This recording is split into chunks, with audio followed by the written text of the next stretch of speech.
Alright, so now that we have a mental model of the app in our head, let's talk about how we're going to modify the app in Lesson 1. In this lesson, we'll learn how to create new activities and navigate to them using intents. That'll allow us to have multiple screens in our app. This will involve revisiting many concepts, like intents, that we learned in the Android for Beginners course. Then we'll move into demystifying how the click is actually handled in Android.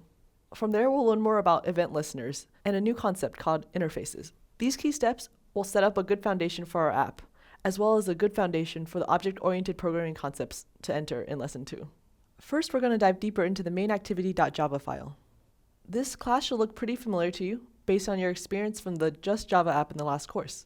Read through the file as best you can. It's expected that you won't understand all the syntax, and there's no need to memorize every line of code in this file. We just want you to have a basic understanding of the important parts of this file. Then, if you need to change anything later, you'll know which part to go to.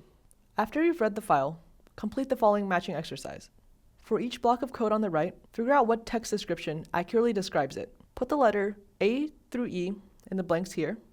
And we know that you haven't seen some of these vocabulary words before, so you may have to do some research or educated guessing. And if you do need help, search online in the Android documentation using the text descriptions here on the left.